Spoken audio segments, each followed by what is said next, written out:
पूरी Congress supreme court को ये इशारों में वो कर रही है, उस पर निशाना साध रही है कि जज कौन होते हैं, जज बताएंगे।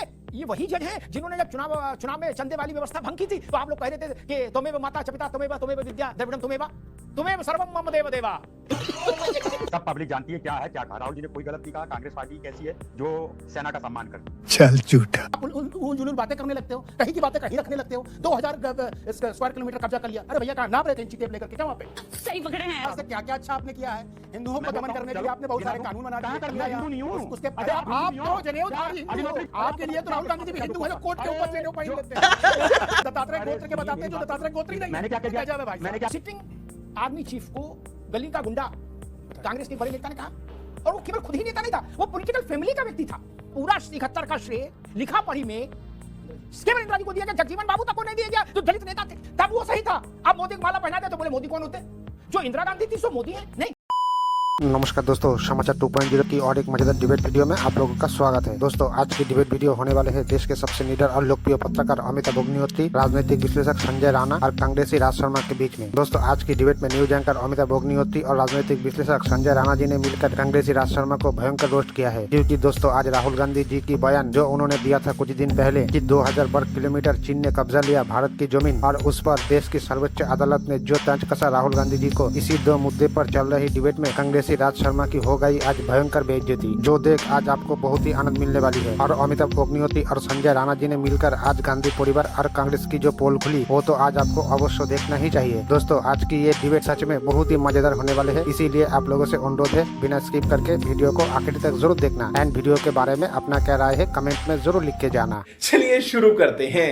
राज भाई कल सुप्रीम कोर्ट ने तो मामला टाइट कर दिया, नहीं और इतना टाइट कर दिया कि मतलब अब क्या कहें। अब पूरी कांग्रेस सुप्रीम कोर्ट को ये इशारों में वो कर रही है, उस पर निशाना साध रही है कि जज कौन होते हैं, जज बताएंगे। जज ये वही जज हैं जिन्होंने जब चुनाव में चंदे वाली व्यवस्था भंग की थी, तो आप लोग कह रहे थे कि त्वमेव माता च पिता त्वमेव विद्या द्रविड़म त्वमेव सर्वम मम देव देवा। क्या? और जब उन्होंने राहुल गांधी पर कटाक्ष कर दिया कि दिखाओ सबूत, तो अब आप लोग उसको भी कटघरे में खड़ा कर रहे, बोले ये कौन होते जज साहब, इनकी क्या हैसियत है, ये तय करेंगे, राष्ट्रीयता किसमें है। लेकिन मामला तो कैड़ा फंस गया राज भाई। नहीं, बीजेपी इसको देश भर में घुमाएगी, ये तो आप जानते ही हो। इस मुद्दे को कहेगी हमरी ना मानो, गाना था ना हमरी ना मानो रंग रेजवा से पूछो, क्या ये कहेंगे हमरी ना मानो सुप्रीम कोर्टवा से पूछो।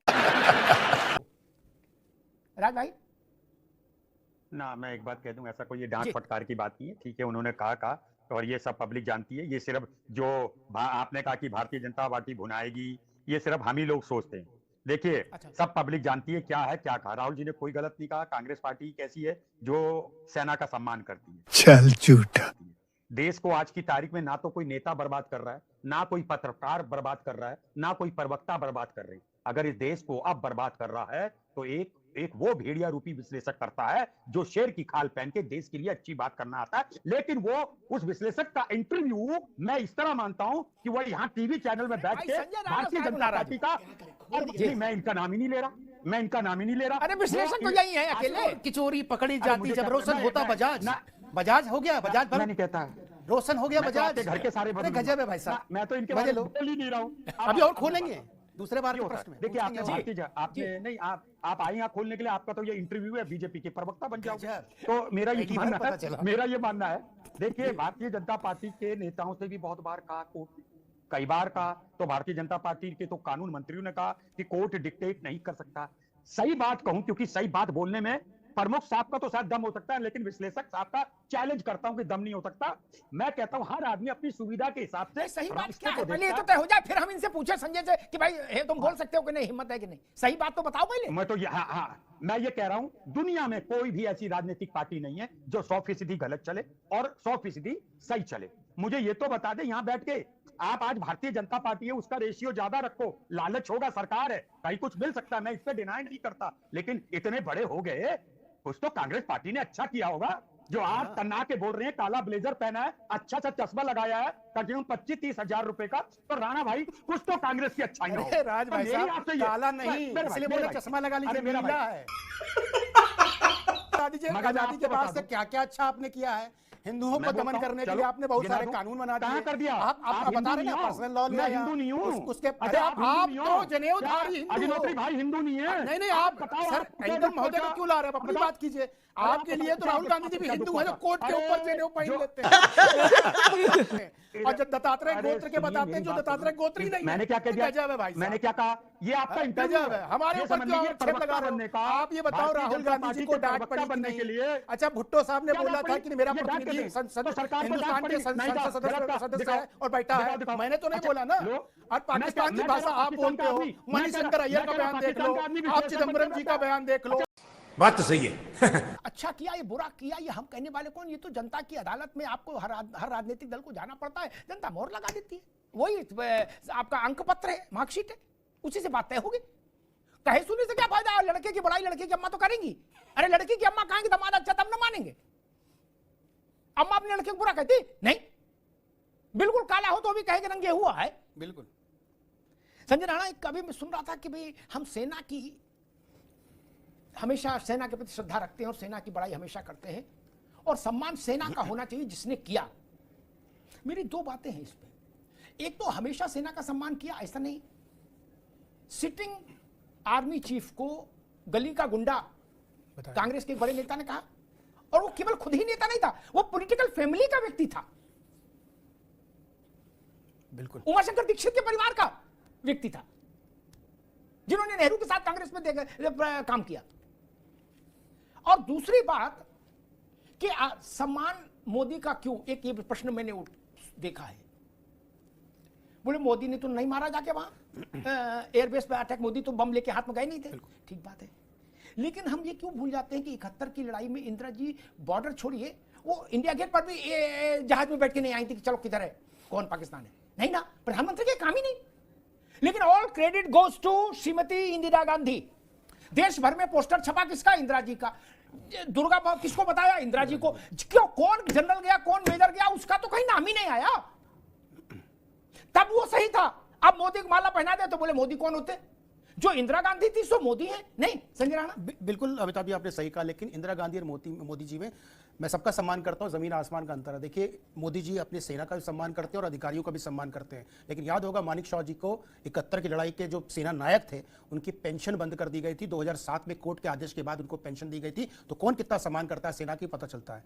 एक आपको याद होगा राजीव गांधी साहब जिंदा थे तो जो छुट्टियां मनाने ना नेवल शिप में जाते थे और शिप खड़ा रहता था अंडमान कहीं पे किसी द्वीप पे, कौन कितना सम्मान करता है उस पर नहीं जाता। समस्या इनको मोदी से, मोदी का सम्मान क्यों, राहुल जी का सम्मान क्यों नहीं हो रहा? अरे सम्मान लायक काम तो करो भैया, हम सम्मान करेंगे आपका। आप हमेशा अपने पे प्रश्न उठा देते हो, आप उल जुलूल बातें करने लगते हो, कहीं की बातें कहीं रखने लगते हो। 2000 स्क्वायर किलोमीटर कब्जा कर लिया। अरे भैया कहां नाप रहे थे इंची टेप लेकर के, क्या वहां पे? सही पकड़े हैं। नहीं पता है आपके परदादा के जमाने में क्या हुआ था, लाखों हेक्टर दे दिए थे, तो कुछ का हिसाब किताब नहीं है, लेकिन आप इंची टेप लेकर नाप रहे 2000। समस्या क्या है? उल जुलूल बातें। सत्यता पे हो, अगर सत्यता है अमिताभ जी कोर्ट जाइए, कोर्ट ठीक आपका बात फैसला है। करेगा। अभी रुकना होगा, मैं बहस को आगे ले जाऊं, लेकिन एक बात जरूर कहूंगा, ये स्थापित परंपरा है और इससे कोई इनकार नहीं कर सकता। अच्छी लगे तो भी और बुरी लगे तो भी। कुछ परंपराएं ऐसी जिसको आप नकार नहीं सकते। युद्ध में जय और पराजय राजा की ही होती है। राजा के ही माथे मुकुट सजता है, राजा ही के माथे ही मुकुट हटता है।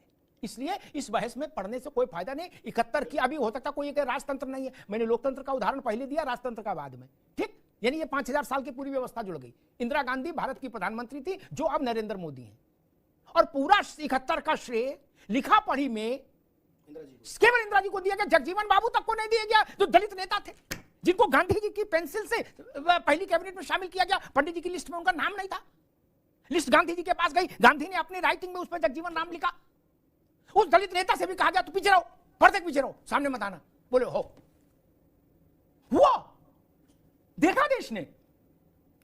किसी से पूछ लो 71 की लड़ाई आदमी इंदिरा गांधी बोलेगा, क्योंकि बाकी किसी का नाम आया ही नहीं, आने नहीं किसी की फोटो खींचने नहीं दी।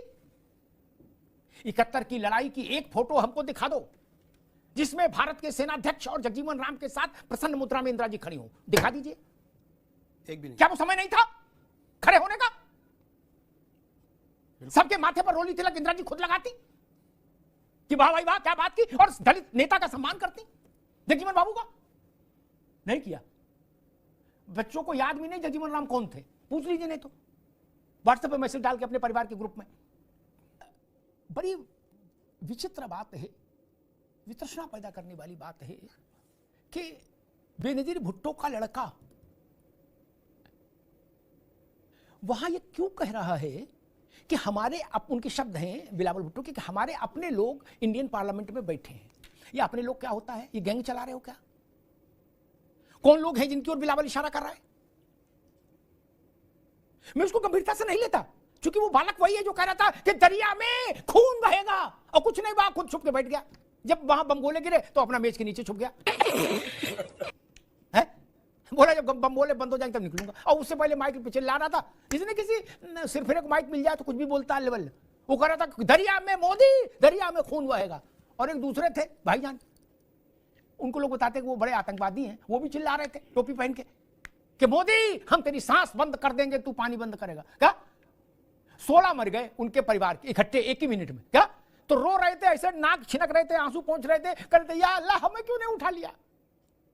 ऊपर से आवाज आई तुम्हारे अब टाइम आएगा, डोंट वरी। क्या जो ये कह रहे थे कि मोदी हम तेरी सांस बंद कर देंगे। मेरा प्रश्न ये कि चुनावी जीत हार पर संघर्ष होना चाहिए, होता है, ठीक है, मल्टी पार्टी डेमोक्रेसी है भारत में, लेकिन जनता के वोट से चुने हुए व्यक्ति के प्रति मन में तेजाब नहीं होना चाहिए। मैं तेजाब शब्द का इस्तेमाल कर रहा हूं। तेजाब चेहरे से दिखता है, एसिडिटी बहुत हो जाए तो चेहरा बता देता है। समझदार डॉक्टर को दूर से बता देगा भैया तुम्हें एसिडिटी बहुत ज्यादा है, क्या ठंडा दूध पियो फ्रिज का। ये एसिडिटी क्यों है, इतना इतना अम्ल क्यों है, इतना क्यों है एसिडिटी? क्या आप हमारे आपके चिढ़ने से मोदी प्रधानमंत्री नहीं रहेंगे? रहेंगे। क्या इस देश ने इंदिरा गांधी को देश के नेता के रूप में स्वीकार नहीं किया? किया। तो मोदी को क्यों नहीं कर सकते? क्यों नहीं कर सकते? जिस वोट से इंदिरा गांधी चुनी गई और 52 में आकर जिस वोट से पंडित जी चुने गए, 47 में वोट से नहीं चुने गए थे पंडित जी। ये भी ख्याल रखो, कई बार लोग सारा उनके में जोड़ देते हैं कार्यकाल। 47 से 52 तक दूसरे किस्म का कार्यकाल है। वो नॉमिनेटेड प्राइम मिनिस्टर थे, इलेक्टेड हुए 52 के चुनाव के बाद, इसलिए 52 से 64 तक का जोड़ो, जब तक पंडित जी जिंदा रहे। खैर वो बहस फिर कभी। मैं कहता हूं वही सम्मान भारत के हर प्रधानमंत्री के लिए क्यों नहीं? ये मानसिकता का प्रश्न है राजबाबू। एक प्रश्न आया था, मेरे दिमाग में बात आ जाती तो मैं बोलता जरूर हूं, फिर बाद में जो हो तो होता रहे। शास्त्री जी प्रधानमंत्री चुने गए, अशोक भाई सुन लीजिए, वो गरीब परिवार के पुत्र थे, लेकिन भारत आज भी ईमानदारी के मामले में उनको 24 कैरेट का सोना घोषित करता है। उतना विश्वसनीयता किसी नेता की ईमानदारी के मसले पर नहीं जितनी शास्त्री जी की। शास्त्री जी को लोगों ने कहा जब प्रधानमंत्री बन गए कि आप वहीं रह लो 3 मूर्ति में। अब शास्त्री जी को इतना इल्म नहीं था कि मसला क्या गंभीर कहां से हो जाएगा, तो उनने कहा कि ठीक है भाई वहीं रख दो झोला वोला, वहीं ठीक है। बाल बच्चों से मैं नाम नहीं लूंगा, एक बड़े परिवार से आवाज आई, नो अब तुम 3 मूर्ति में रहोगे, तुम्हारी इतनी हैसियत। ये भाव बताता है कि हम अपने अलावा किसी को नहीं मानते। ये भाव गलत है। इस लोकतंत्र को यहां से समझिए। मुलायम सिंह जी किस परिवेश से उठकर आए, अशोक यादव बैठे हैं, लेकिन उत्तर प्रदेश के मुख्यमंत्री हुए। मायावती जी किस परिवेश से आई, 4 बार उत्तर प्रदेश चीफ मिनिस्टर हुई। कल्याण सिंह जी किस परिवेश से आए, चीफ मिनिस्टर हुए। राजनाथ जी किस परिवेश से आए, इनके परिवार में कोई नेता नहीं था कि जिसने इनको उठा के बैठा दिया हो। क्या इनका सम्मान नहीं होना चाहिए? क्या हम ही हम हैं? हम ही हम हैं तो क्या हम हैं? मैं इस बात से बड़ा खिन्न रहता हूं। कहा जा रहा है सेना को बधाई दी जाए, लेकिन मोदी को क्यों? क्यों भैया? सेना मोदी के ही निर्देश पर मूव कर रही है। ऐसा समय आ गया कि सेना अपना ऑर्डर खुद ही टाइप किया, खुद ही दस्तखत करके चाहे निकल जाएगी। बोले आज भूटान चलने का मन है, बोले हाँ एयरफोर्स वाले को फोन कर लो, बोले आज गुड्डू चलते हैं आज भूटान में, सटासट कर दे। ऐसा तो नहीं ना, ये पाकिस्तान की सेना नहीं है कि जहां मुनीर 2-4 घंटा मार दे परवेज उसके शरीफ के, कभी भी। ये भारत की सेना है, ये भारत की लोकतांत्रिक सरकार के अधीन ही संचालित होती है। मजा आया, और मैं ये जो मजा है हिंदुस्तान के हर व्यक्ति को देना चाहता हूं। दोस्तों वीडियो अंत तक देख ली तो अच्छी लगी होगी। अगर अच्छी लगी तो वीडियो को एक लाइक एंड चैनल को सब्सक्राइब कर लेना। एंड वीडियो के बारे में अपना क्या राय है कमेंट में जरूर लिख के जाना। वीडियो आखिरी तक देखने के लिए आपको बहुत बहुत धन्यवाद। चलिए मिलते हैं अगली वीडियो में, तब तक के लिए जय हिंद, जय भारत, जय सिया राम।